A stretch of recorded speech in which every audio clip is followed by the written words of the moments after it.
School would be out in less than 2 weeks. Lee was already feeling the approaching freedom. He was certainly glad his dad had bought a house on the last street inside the city limits of Memphis. Just across his street was a boy's paradise.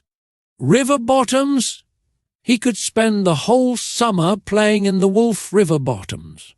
Lee's parents both worked day jobs, and they had a maid 5 full days a week so that the boys would be supervised during the summer. Lee already knew that Mrs. Oliver could never keep him from sneaking down to the bottoms. It was easy to trick her. All a boy had to do was take his ball glove and announce that he was going a block over to play ball with some friends. Playing ball was allowed, while visits to the bottoms usually weren't. Who knows what it is in a boy that causes him to do something he knows his parents do not wish him to do? Some say that can be a good thing for some boys and a bad thing for others. Then some folks say it is plain bad to sneak around one's parents, no matter what kind of a boy one was. Lee didn't worry about it. His natural feelings about being as alive as he was kept him 3 steps ahead of what the groans were thinking anyway. Well, mostly. If Lee did by chance happen to get caught doing something he knew he was not supposed to do, he knew the whipping was certain. But whippings were usually forgotten by the next morning and ultimately would remain forgotten by his preferences until the next one showed up. He tried to be careful. He learned to think by needing to find ways to outdo his parents. Why? Why? Because they had no appreciation for snakes and lizards, turtles and frogs. And according to their religion, weekend fishing was enough fishing to hold a person all week, so there didn't need to be any after-school excursions to the bottoms. In short, they had forgotten their childhood values and simply had to be overlooked and ignored at times. It had made a problem just last week, when his mother came home from work to find a washtub under the backyard faucet with a 2-pound catfish swimming around in it. Lee had known the whipping was coming, but this fish was too big and beautiful to let go without showing his brothers and a few neighborhood friends. The whipping would be worth it, like an appendage of pain that sometimes came with having natural fun. This was the biggest fish he had ever caught, but today was a fair day in May and a Friday at that. The school year was nearly over, and his mother had already agreed to let him go to the bottoms after school this afternoon. With permission! It was taking the classroom clock forever to get to the last buzzer. Geometry was going on in the classroom, but Lee was already out the window, across the grounds and down by the river. Lee was already picking up his cane pole from its hiding place in the tall brush. He would catch grasshoppers for bait. He would stare into the murk of stilled backwaters, marvel at the sky's reflection around his line in the waters. He would become absorbed by the waters and time would stop, but he would still be there in his world with everything wild and beautiful, and there would be no thought at all of where or when or what he was supposed to be. He would become entranced and would be a part of the fields and the sloughs, the mosquitoes and bees, the birds and everything which dwelt about the large, shallow stands of backwater. Cranes, bitterns, mink and squirrel, fish, frogs, turtles and snakes, trees, mud, river currents and weathers, all were special types of life in nature, and when he was alone with them and undisturbed, they all knew he was part of their nature too. Of course, he understood. It was like a fantasy. It was a trance-like state of mind, as Lee had been reminded often enough. But to Lee, it was the best fantasy going. Its reality was so unexplainably alien to the world of the groans that they had discounted it as a given. Nature was not something to get caught up in at the expense of getting ahead in the world. In the 50s, everybody was interested in getting ahead in the world. Everyone except Lee. He and a few other youngsters he knew were not really interested in getting ahead in the world. He was the sort of person who enters the world stunned that he finally got here anyway, so why, he would wonder, would he want to get ahead in it? Why not just be a part of it and keep one's innocence. Besides, when one really learned how to be quiet and still, one could feel maybe the tiniest buzzing inside with the vibrations of the water and earth and the dank, mucky air. And all the animal life which filled them, and all the feelings welling up inside one as mud squished between one's toes beside a bubbled mass of frog eggs. When one could become a part of all that, one knew one was accepted. There was a feeling of it. One knew the crawdad or the mantid understood. Then the kingfisher on a dead bough above mirror-smooth old backwaters knew one was not like the other people, and accepted one as a peaceful and rightful inclusion of the world. "Lee Sapler!" the teacher's voice echoed into the river bottoms, ringing through the forest and across the fields, and suddenly the whole spell of it broke, and he was back in the classroom. "Well, I'm glad you are back with us. Did you bring your project to class?" "Yes'm." "Well then, would you like to pass it forward, as the other students have already done while you were daydreaming out the window?" Lee was flushed in embarrassment, but he got his project out of his pack and timidly passed it over the shoulder of the girl in front of him. A glance at the clock, noticed also by Mrs. Hunsaker, assured him there were only 8 minutes left in the school day. He inhaled deeply and held it long, then released his breath slowly, imperceptibly. He would make it. And he did. Depositing his books at home and raiding the refrigerator on the run, he was soon crossing the goldenrod field over gumbo clay, en route to his fishing pole and his free breath of the pre-pastel heaviness of the warm river bottom's air. But well before he got to his stashed fishing pole, he knew that everything was different. It was a shrill and high-pitched screeching, an amazing sustained pitch of electrical vibrating coming from across the slough, at the edge of the woods beyond. More like a powerful buzz, actually. It was a noise he had never heard before, and it was an obtrusive disturbance when one first heard it. Lee left his pole where it lay and waded the slough to the other side, almost catching a slider as he went. The mud bottom felt good to his bare feet, if somewhat of a guess with each step. Walking up the dried farther bank, he was so close to the origin of the noise he could begin to feel the wondrous thing of it in the air. It was not a something making the raging buzz, it was millions of somethings. It was like millions of insects belting it out in unison, and, as Lee quickly found, those insects were cicadas. But they were not the usual kind of cicadas Lee knew about.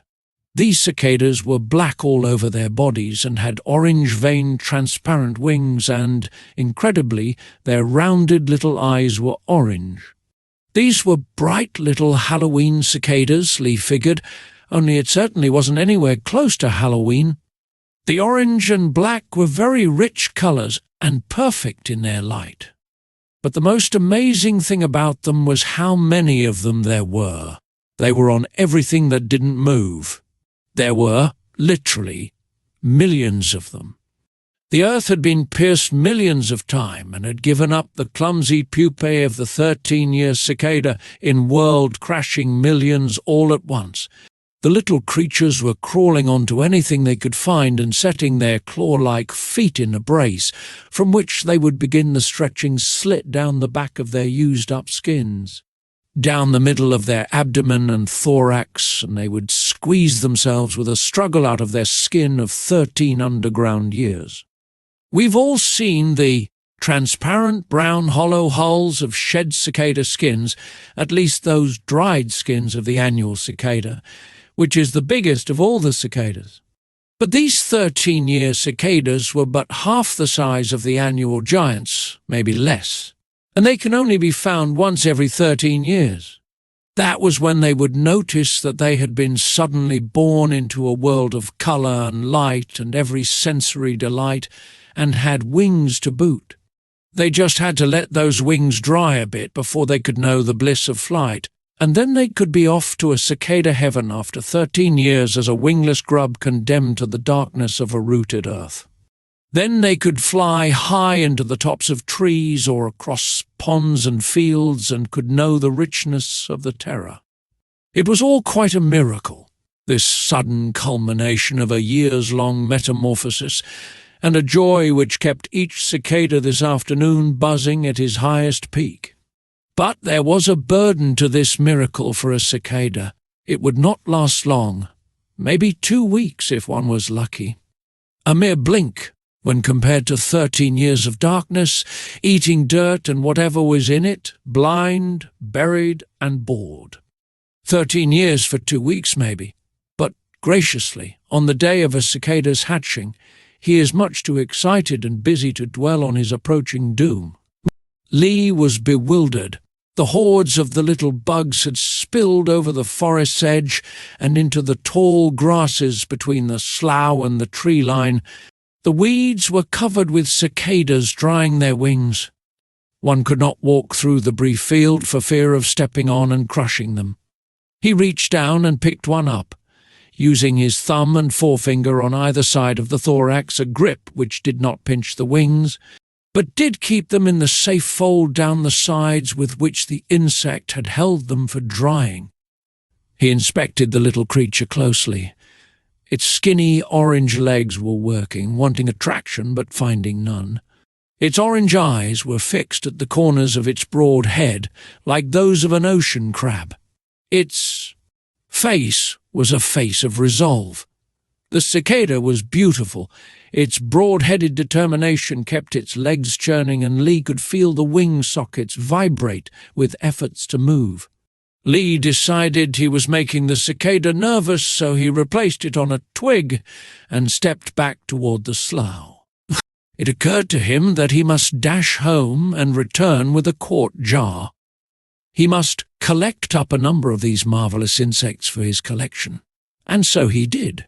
Fishing could wait until tomorrow.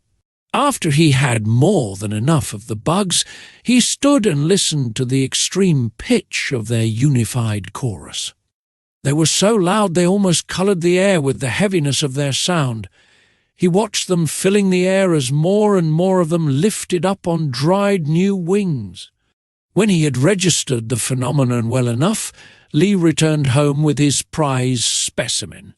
His parents were not home, and his brothers were in the garage working on their bikes. Lee went into his room and closed the door. He sat the quart jar of cicadas on his flat desk and took his seat there.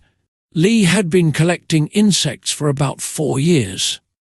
He had spread boards, the usual pins and papers and such. He had a cyanide jar. He had collection display cases and trays. His specimen included beetles, bees, wasps and family, butterflies, moths, true bugs, and many mysterious individuals for which he was yet seeking identification. He had a few books about insects, and he knew that he didn't know as much as an amateur entomologist should know. Today's discovery was a good example of that. Meanwhile, the group of doomed cicadas in his quart jar milled and teemed, each wanting to get free of the confinement. None of them seemed to know that they were shortly going to die. Lee decided against using the cyanide jar, figuring instead to try his newest experimental project, a plan he had heard from another student at school who had heard it from his father. The idea was to inject an insect with a cc of gelled alcohol, which would hopefully assist in the curing of the abdomen and thorax and minimize shrinkage as the insect dried on the mounting board. He prepared his syringe and carefully removed the jar's lid. Reaching into the jar, he carefully picked one of the cicadas and placed the lid back on the jar quickly. He injected the luckless creature, and it died instantly. He spread its wings on the curing board and fixed them with delicate pins. He arranged the legs uniformly. Then he took another out of the jar and did the same operation. He did several more. His conscience bothered him for just one fleeting instant. It told him he should have looked for specimens which were already dead, so he wouldn't have to kill living things to add to his collection. But he rationalized that there had been so many of them that the world would not miss his unlucky few. He thusly dismissed his guilt and continued his killing. He did notice as he worked that one of the cicadas in the jar seemed to scurry away from his grasp each time he put his hand into the jar. That one cicada seemed to be paying attention to what he was doing with each victim he withdrew from the jar. It was almost uncanny to think that a silly bug would be able to observe and make conclusions about what was happening to his friends when they were lifted outside the jar. Yet this particular cicada, front legs raised against the curved glass wall, appeared to actually be watching Lee as he prepared and mounted his specimen. It acted alarmed and fearful each time his fingers poked inside the jar and plucked up one of its brothers. It scurried and scampered however it could to avoid being caught. And soon it was the last one in the jar. As the cicada was especially fast, Lee finally used the slick finish of the glass jar by tilting it end up and sliding the cicada out into his hand. He quickly but gently flipped his palm to his desk, cupping and holding the cicada still. He then removed his hand but for one fingertip on the back of the thwarted bug. The cicada pushed up against that finger mightily several times, only to find that it knew it was had. To this little orange and black bug, it looked like the end. Finally, in the rage of frustration and desperation, the little cicada hollered up at Lee's facial immenseness in the desk lamp's yellow ambience. "Get off me!" It was a tiny voice, but surprisingly resonant and audible. It did smack of an insect-like pitch, but it was mostly a voice. It was totally unexpected, and Lee snapped his head back a bit. But he had enough presence of mind to keep his finger on the bug's back. He had always known that nature is full of surprises, and he had evolved his own style of alertness. But he had never been talked to by an insect before, and this was an alarming surprise. "Get off! Get off!" The angry cicada hollered again. "And why should I, when as soon as I do, you're going to try to get away from me?" Lee ventured. "Because it is the decent thing to do. How can I reason with you while I'm under your finger?" "What is there to reason about?" Lee participated. Lee was already calculating. He had closed the door to his room, but the single window across the room was ajar about 8 inches and had no screen, owing to his needing to slip in and out that window sometimes. If he let the cicada go, it could get out the window and make its escape. He was wondering if the cicada already had such a thought in mind. Things were becoming clearer now. The cicada's tactics in avoiding being picked until last stood for something, just as it stood for something that it was now talking in a funny little bug voice. And it stood for something that the bug recognized the direness of his plight and did not want to die. Lee did not know just what that all stood for, but he did see positively that the little creature was a real creature with real concerns. That in itself went against everything Lee had ever heard or thought. He composed himself to the startling developments, however, and engaged with the cicada's conversation. "And what if I do take my finger off your back? What will you do then? Why don't you just do it and let me talk to you? Shouldn't any condemned soul have the grace of having a last say? I just want to talk to you before you kill me." Lee realized this could just be a cicada trick, but he did have ample specimen, and he could go back to the bottoms tomorrow if he needed another. Still, he didn't want to. Let a bug get the best of him in a contest, so he bargained hard as he took the gamble and gradually released the cicada. "Okay, I'm going to trust you not to make any fast moves, you hear?" Lee lifted his finger. The cicada immediately gathered himself to his fullest height, stretching its legs as if trying to tiptoe. It looked about and saw that both Lee's hands were at the edge of the desk. He looked carefully about the room, and sure enough, it noticed the slightly opened window across the floor of the room.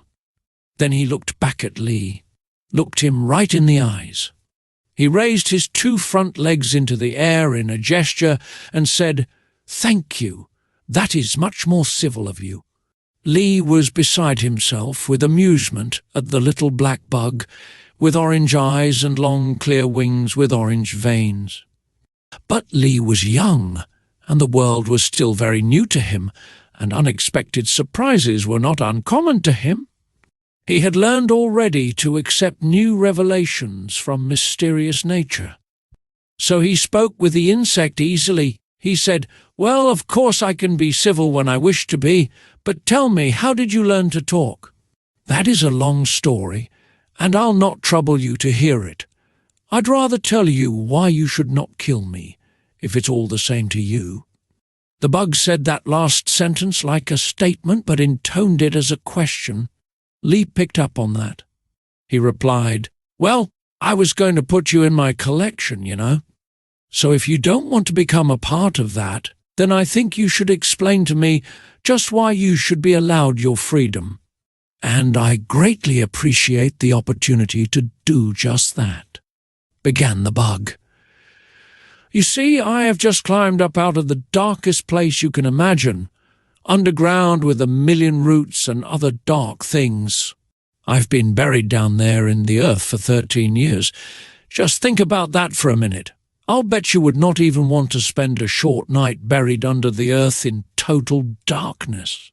"Well, I think I can agree with that. But aren't you supposed to be in the earth all those years? I mean, who made you be down there if not your maker? And aren't you supposed to be what you were made to be?" "Of course, you boy, and that's at the heart of the matter here. I was made to live in darkness for 13 years, made to eat dirt, to be blinded by darkness all those years.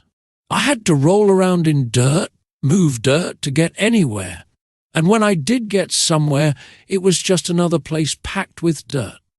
So I never went very far, not even in 13 years. Down there in the earth there is little use for smelling or for seeing, though I did learn to do a little tasting and feeling and hearing. But if you can, just imagine it was a horribly bare existence.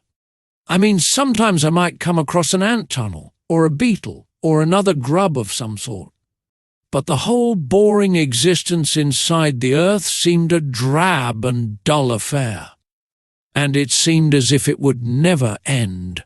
You'll never know how many times I wondered why I had to live such a life. Well, when you put it that way, I can imagine that it wasn't much fun," interjected Lee. "Fun? That must be a human thing. We insects of the soil are not familiar with fun. All I knew was a 13 years long, painfully slow metamorphosis. No hope in sight, no relief, no pleasure, no colour, nothing, nothing, nothing. It was not pleasant at all, I assure you." Lee was beginning to feel a little empathy with this creature. He could tell that the bug was speaking earnestly. His hands remained at the edge of the desk as he allowed the cicada to continue speaking. "But then today finally arrived in my life, same as it did for yours. Only, unlike your day, which is just another of many years' worth of days, this day was a miracle for me. Suddenly something deep within my centre of being compelled me to dig my way up to the surface of the earth and crawl out into the light of this day. I did not know why this was happening. I just was following some impulses inside myself, and after I got up out of darkness into the light, another impulse told me to gather myself within myself and make a big tension of myself. And when I did that, what of all things happened? My word, my skin ripped itself all the way down my back. Then I wriggled out of the skin, and can you even imagine it? I discovered that I could see and hear, and I saw that I had a new pair of wings. Oh my! Suddenly I was free from the darkness of the earth, but more. Suddenly I was a part of a living world of colour and form, beauty and expression. My goodness! You can't believe how shocking it all was after so many years of deprivation. "Well, I can guess it was a surprise for you," said Lee. "Surprise at least. I mean, I went from years of nothingness to a moment of everything. It was tremendous, startling, overwhelming. And then, just before my wings got dry enough to let me take off and soar above this beautiful, wonderful new world, you came along and plopped me into your jar. Worse, you planned to kill me." "Well, we may negotiate that later," offered Lee. He was beginning to soften up a little for this bug. "I truly hope so," said the cicada, "because if you just stop to think about it, I mean, if you put yourself in my place for an instant, it is perfectly obvious that all life wants me to fly into the air, if for no other reason than to justify nature's plan. You see, I'm not afraid to die. I already know I won't be alive 2 weeks from now. That is in the plan of things. But to die without making my flight, well, that's a different matter. I must fly, at least once. Well, I can certainly understand that. You were a grub for a long time, and it would be a pity to have gone through what you did for all those years. Then get on the verge of having your flight only to have it stripped away from you before you could take it. So, maybe I will let you fly. Around this room. What would you trade me for letting you fly?" The cicada thought for a moment, then said, "I'll give you a cicada's secret. It's a song we sometimes sang when we were underground. That will be my gift to you. My flight can be your gift to me." "Okay," said Lee. "Let's hear it." The cicada braced himself to recite the secret song. He paused briefly, looked about again, then said, "Heirs to self-knowledge, shed gently their fears like old, cramping skins. A new world appears. Flowering intelligence. Universal garden, the bloom of a sunrise is yesterday's pardon." And with that, the cicada launched himself up off Lee's desk, lurched into the air suddenly. He circled Lee's head once, then circled the room, then flew right out that open window to his freedom and was gone. Lee had not even tried to stop the cicada. He wrote down the lines of the cicada secret while he could still remember them, thinking they might make sense to him some day when he was older. Now, 40 years later, Lee is older. He still has his insect collection, and that collection still features several 13-year cicadas. To this day, Lee remembers the one who talked its way to freedom, and the secret the little bug left in its leaving. Elias, Alias, 1999, 2011.